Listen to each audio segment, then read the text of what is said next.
जय हिंद दोस्तों, मैं हूं केबी और आज की इस वीडियो में हम इस समय जो आरआरबी एनटीपीसी का एग्जाम हो रहा है उसके पॉइंट ऑफ व्यू से एक और महत्वपूर्ण टॉपिक को डिस्कस करने वाले हैं। तो एनटीपीसी के एग्जाम में ऑस्कर पुरस्कार और भारत का जो संबंध रहा है उससे कई सारे प्रश्न ऑलरेडी पूछे जा चुके हैं। तो इस वीडियो में हम इसी टॉपिक के बारे में डिस्कस करेंगे, यानी कि भारत की तरफ से कौन सी फिल्में ऑस्कर पुरस्कारों के लिए नामित हुई हैं, किन्हें भारत की तरफ से यहाँ पर ऑस्कर पुरस्कार मिल चुका है, इन सभी के बारे में हम लोग डिटेल में डिस्कस करेंगे। तो पूरा वीडियो बहुत ही ध्यान से देखिएगा और वीडियो अगर आपको पसंद आता है तो इसे लाइक करने के साथ अपने सभी दोस्तों के साथ में शेयर जरूर करिएगा।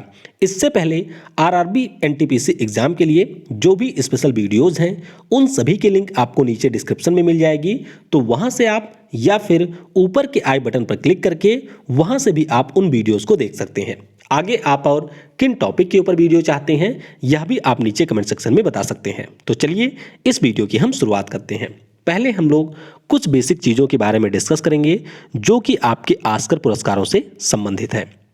तो पहले आप ये पॉइंट ध्यान रखेंगे कि जो हमारे ऑस्कर पुरस्कार होते हैं इन्हें हम लोग अकादमी अवार्ड्स के नाम से भी जानते हैं। तो परीक्षा में आपसे चाहे ऑस्कर पुरस्कार से संबंधित प्रश्न पूछा जाए या फिर अकादमी अवार्ड से संबंधित प्रश्न पूछा जाए, दोनों के बारे में आपको ध्यान रखना है कि ये दोनों हमारे एक ही पुरस्कार होते हैं।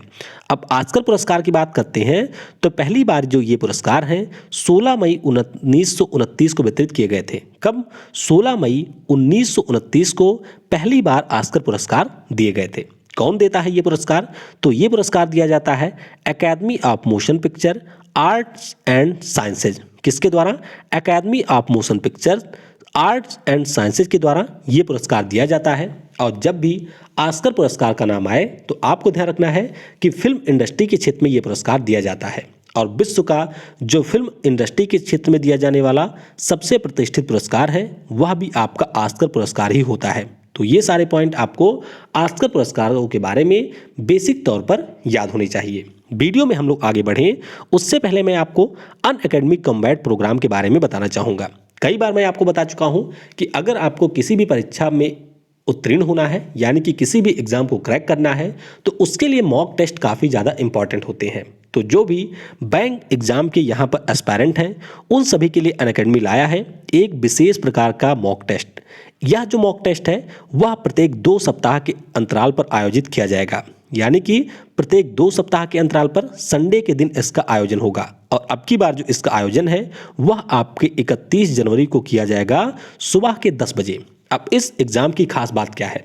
इसकी खास बात यह है कि यहाँ पर अगर आप रैंक 1 ले आते हैं तो 1 साल के लिए आपको अनअकैडमी का बैंक प्लस सब्सक्रिप्शन मिलेगा बिल्कुल मुफ्त।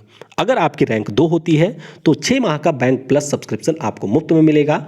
अगर आपकी रैंक 3 होती है तो 3 माह का बैंक प्लस सब्सक्रिप्शन आपको मुफ्त दिया जाएगा। लेकिन उदास होने की बात बिल्कुल नहीं है। अगर आपकी रैंक 4 से लेकर के 200 के बीच में होती है तो अनअकैडमी आपको देगा 1000 रुपये का अमेजन वाउचर, यानी कि 1000 रुपये की आप कोई भी खरीदारी अमेजन के ऊपर कर सकते हैं। तो पढ़ाई के साथ साथ यहाँ पर अनअकैडमी आपको कमाई का भी मौका दे रहा है। तो नीचे आपको इसकी लिंक मिलेगी, वहाँ से आप इस कोर्स में इनरोल कर सकते हैं। यहाँ पर इस टेस्ट की खास बात क्या है? तो आपको रियल टाइम रैंकिंग यहाँ पर आपको मिलेगी, यानी कि जो भी आपका रैंक होगा वह रियल टाइम में दिखाई देगा।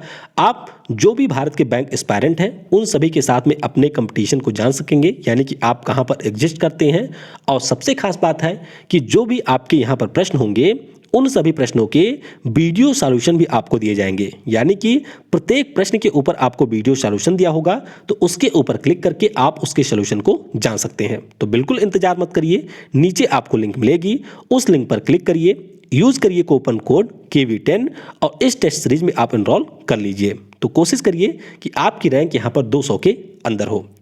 और अगर आप अनअकैडमी के ऊपर किसी भी प्रकार का कोई सब्सक्रिप्शन खरीदना चाहते हैं तो आपको यूज़ करना है KV10 कूपन कोड, जिससे आपको 10% का एडिशनल डिस्काउंट मिलेगा। तो ये आप ध्यान रखेंगे। हालांकि जो मॉक टेस्ट है उसके बारे में आप ध्यान रखेंगे कि ये बिल्कुल मुफ्त है, इसके लिए आपको कोई भी चार्ज नहीं देना होगा। तो चलिए अब हम लोग बात करते हैं अपने मेन टॉपिक की। तो ऑस्कर पुरस्कार की बात करें तो आपको ध्यान रखना है कि हमारे देश से जो पहली फिल्म ऑस्कर पुरस्कारों के लिए नॉमिनेट हुई थी वह थी मदर इंडिया। कौन सी थी? इस फिल्म का नाम था मदर इंडिया। तो ये हमारे बेस्ट इंटरनेशनल फीचर फिल्म की कैटेगरी में नामित हुई थी 1957 में। कब? 1957 में ये नामित हुई थी 30वें ऑस्कर पुरस्कारों में।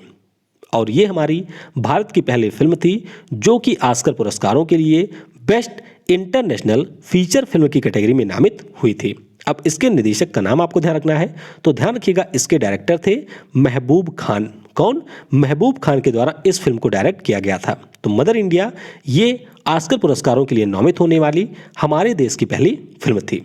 अब बात करते हैं दूसरी फिल्म की। तो दूसरी फिल्म का नाम है सलाम बॉम्बे। क्या नाम है? सलाम बॉम्बे।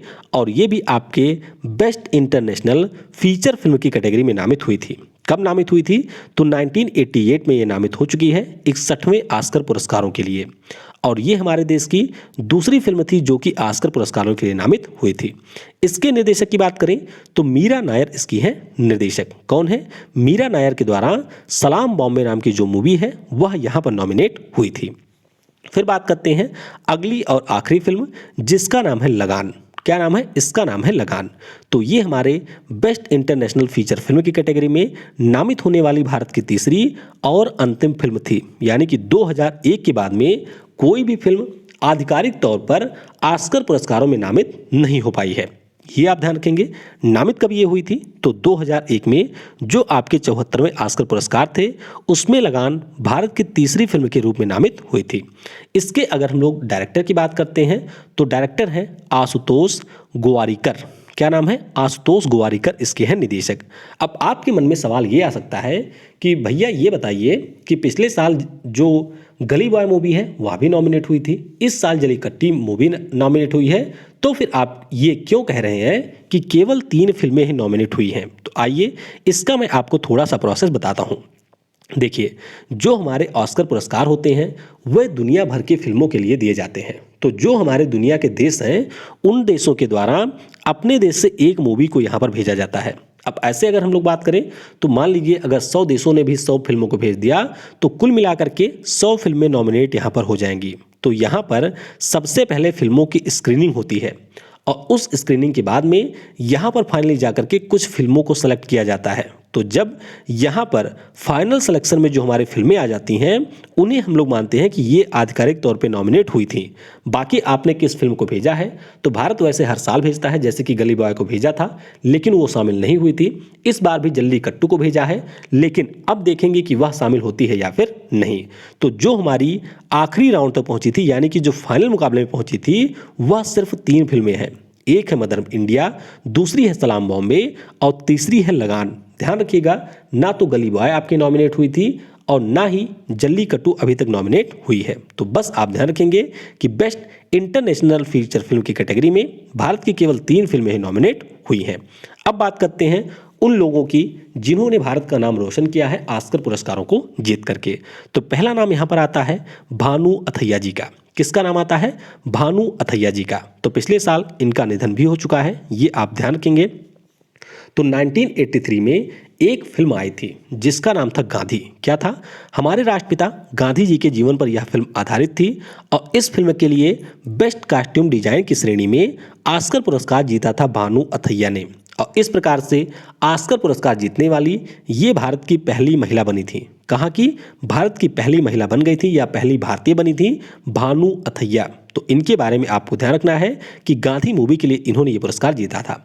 अब गांधी फिल्म की बात हुई है तो इस फिल्म के बारे में आप ये ध्यान रखेंगे कि रिचर्ड एटनबारो के द्वारा इस फिल्म को निर्देशित किया गया था। यानी कि इस मूवी के निर्देशक थे रिचर्ड एटनबारो। तो ये प्रश्न भी ऑलरेडी एनटीपीसी में पूछा जा चुका है कि गांधी मूवी के निर्देशक कौन थे, तो ये आप यहाँ पर ध्यान रखेंगे। फिर बात करते हैं यहाँ पर सत्यजीत रे की। किसकी? सत्यजीत रे की। इनकी अगर हम लोग बात करें तो 1992 में इनका हो गया था डेथ, यानी कि 1992 में इनका हो गया था निधन। और उसी वर्ष इनके निधन के बाद में जो अकादमी अवार्ड्स हैं उनके द्वारा यहाँ पर लाइफ टाइम अचीवमेंट पुरस्कार दिया गया था सत्यजीत रे को। तो तो आपको ध्यान रखना है कि भानु अथैया को सबसे पहले यहाँ पर पुरस्कार दिया गया था एक भारतीय के तौर पर, और लाइफ टाइम अचीवमेंट का जो पुरस्कार है वह अभी तक एकमात्र भारतीय को मिला है, और वे आपके हैं सत्यजीत रे। तो ये भी आपके एनटीपीसी में पूछा जा चुका है। इसके बारे में भी आपको ध्यान रखना है कि 1992 में मरणोपरांत इनको लाइफ टाइम अचीवमेंट पुरस्कार से सम्मानित किया गया था Academy of Motion Picture Arts and Sciences के द्वारा, और ये हमारे एक फिल्म निदेशक थे। फिर हम लोग बात करते हैं यहाँ पर AR रहमान साहब की। तो AR रहमान के बारे में आपको ये ध्यान रखना है कि 2 ऑस्कर पुरस्कार जीतने वाले एकमात्र भारतीय हैं AR रहमान साहब। तो 2009 में 2 पुरस्कार इनको मिले थे। किस मूवी के लिए? स्लम डॉग मिलियनेयर मूवी के लिए। किसके लिए? स्लम डॉग मिलियनेयर मूवी के लिए। एक तो था बेस्ट ओरिजिनल सॉन्ग के लिए, तो सॉन्ग आपको याद ही होगा जय हो, जो कि काफ़ी ज़्यादा उस समय फेमस भी हुआ था। तो जय हो जिसके लिए यहाँ पर AR रहमान को पुरस्कार मिला था, और इस पुरस्कार को इन्होंने साझा किया था गुलजार साहब के साथ में। तो ध्यान रखिएगा, जो हमारे गुलजार साहब हैं ये भारत के पहले लिरिसिस्ट हैं, यानी कि जो आपके लिरिक्स लिखते हैं गानों के, तो ये हमारे पहले लिरिसिस्ट हैं जिनको ऑस्कर पुरस्कार मिला है। और दूसरा पुरस्कार AR रहमान साहब को बेस्ट ओरिजिनल स्कोर के लिए मिला था। तो थोड़ा सा मैं आपको यहाँ पर बता देता हूँ कि 2009 में जो हमारा अकादमी अवार्ड है वह AR रहमान को 2 कैटेगरी में मिला था। एक तो था बेस्ट ओरिजिनल सॉन्ग के लिए, और दूसरा था बेस्ट ओरिजिनल स्कोर के लिए। बेस्ट ओरिजिनल सॉन्ग के लिए ये पुरस्कार इनको गुलजार साहब के साथ में दिया गया था। तो ये पॉइंट आप ध्यान रखेंगे। मूवी का नाम है स्लम डॉग मिलियनेयर, और अगर हम लोग सॉन्ग की बात करते हैं तो सॉन्ग का नाम यहाँ पर था जय हो। तो ये दोनों पॉइंट आपको याद रखने हैं। अब स्लम डॉग मिलियनेयर मूवी की बात हुई है तो इसके बारे में आपको ध्यान रखना है कि इसे डायरेक्ट किया था डैनी बॉयल ने। किसने? डैनी बॉयल के द्वारा इस मूवी को डायरेक्ट किया गया था, और इस मूवी ने यहाँ पर पुरस्कार जीते थे। फिर हम बात करते हैं एक अन्य नाम की, तो इनके बारे में शायद कम ही लोगों को पता होगा। इनका हमारे नाम है रसूल पुकटी। कौन है? रसूल पुकटी, और ये आपके हैं केरल राज्य के। कहाँ के हैं? ये हमारे केरल राज्य के एक साउंड इंजीनियर हैं। तो स्लम डॉग मिलियनेयर जो मूवी आई थी उसमें बेस्ट साउंड मिक्सिंग के लिए पुरस्कार दिया गया था रसूल पुकटी को। किसे? रसूल पुकटी को पुरस्कार मिला था। तो ये पॉइंट आप ध्यान रखेंगे कि 2009 में कुल मिलाकर के 3 भारतीयों को ये पुरस्कार मिला था। एक तो थे गुलजार साहब, दूसरे हमारे थे AR रहमान साहब, और तीसरे हमारे थे रसूल पुकटी साहब। तो इन 3 लोगों को पुरस्कार दिया गया था 2009 में, और उसके बाद में किसी को भी ये पुरस्कार नहीं मिला है। अब आपके मन में यहाँ पर एक सवाल ये आ सकता है कि भैया अभी आपने ऊपर बताया कि कुल 3 फिल्में नॉमिनेट हुई थी, और यहाँ पर आप बता रहे हैं कि स्लम डॉग मिलियनेयर के लिए इनको पुरस्कार मिला था। तो ध्यान रखिएगा, जब हम लोग फिल्मों की बात करते हैं तो वहाँ पर हम पूरी फिल्म की बात करते हैं। तो जो एक कैटेगरी होती है बेस्ट इंटरनेशनल फीचर फिल्म की, उसमें केवल 3 फिल्में नॉमिनेट हुई थी। अब अगर कोई व्यक्ति एक्टर के तौर पर किसी फिल्म से नॉमिनेट होता है तो हम ये बिल्कुल नहीं कहेंगे कि वह जो व्यक्ति है, वह जो फिल्म है वह नॉमिनेट हुई है।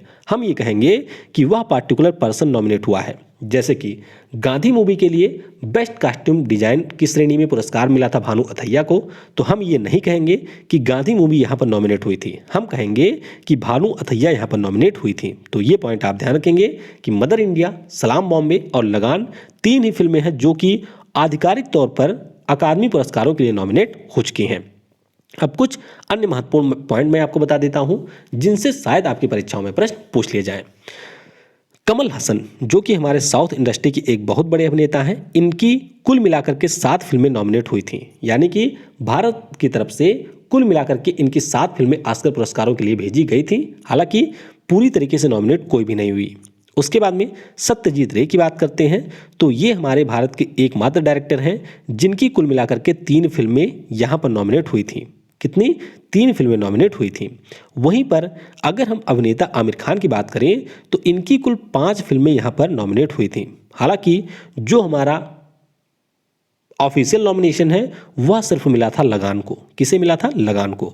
तो ये पॉइंट आप ध्यान रखेंगे कि 7 फिल्में कमल हसन साहब की नॉमिनेट हुई, सत्यजीत रे साहब की यहाँ पर 3 फिल्में नॉमिनेट हुई थी, और आमिर खान की बात करें तो 5 फिल्में नॉमिनेट हुई थी, जिनमें से एक आधिकारिक तौर पर ऑस्कर पुरस्कारों में पहुंची थी।